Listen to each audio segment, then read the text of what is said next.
All right, time to test out the new suit. Yeah!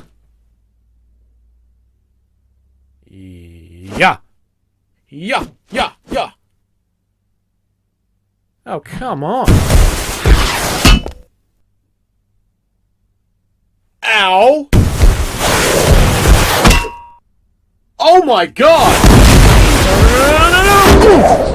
No! Abort! Abort!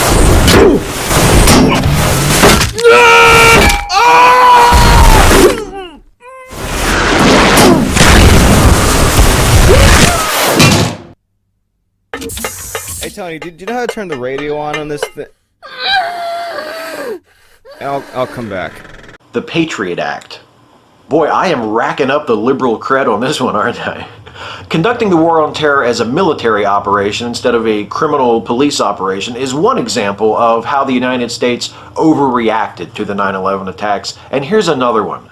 The Patriot Act, by which the government empowered itself to more easily and extensively spy on American citizens and to disregard quaint legal inconveniences like probable cause and judicial review. And perhaps the most infuriating thing about the Patriot Act is that it's still the law, despite the fact that many provisions of it were designed to expire in 2005. They've been extended multiple times since, including twice during the Obama administration. Miss him. As far as the war on terror goes, it's like he never left. All right, that was a low blow. Oh, there goes that liberal cred. Nobody in this instance is saying it has anything to do with excessive power of labour. If anything, it's the excessive power of capital, and in particular the excessive power of finance capital, which is the root of the problem.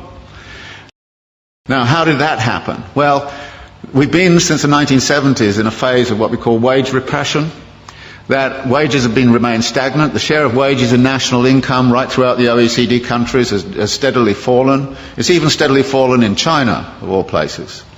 So that there are less and less being paid out in wages. Well, wages turn out to be also the money which buys goods. So if you diminish wages, then you've got a problem with where's your demand going to come from? And the answer was, well, get out your credit cards. We'll give everybody credit cards. So we'll overcome, if you like, the problem of effective demand by actually pumping up the credit economy. And American households, British households have all roughly tripled their debt over the last 20, 30 years. And a vast amount of that debt, of course, has been within the housing market. Number 9. Memento. This movie infamously plays in reverse, so this is actually a twist beginning if you want to get technical. Here, Guy Pearce plays a man who's unable to create new memories and is on the hunt for the man who raped and murdered his wife, as seen in his final memory. As it turns out, he keeps the clues, or mementos, he leaves for himself vague on purpose and hides hard evidence from himself so he can continue his search. That's because he is actually responsible for his wife's death, and his only purpose in life is to now endlessly chase invented killers who are really innocent. Do I lie to myself to be happy? In your case, Teddy. Yes, I will. Number 8. The Crying Game.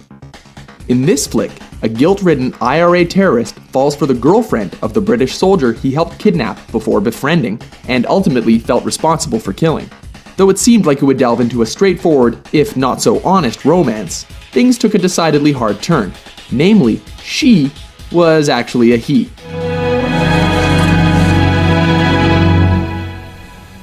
In summary, the government is hiding the cures for cancer. Since when? Since the 1940s, and he has about 50 different cases that he wrote a book on. Okay. And he cured it by diet. Keep fighting the good fight. I'm sure your parents must be very proud that your other siblings aren't here with you. What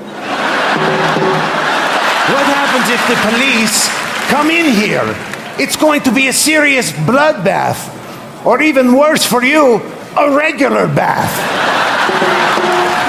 You see, because you're filthy. If you try to fight back, you might have to deal with this, the pepper spray stuff, okay?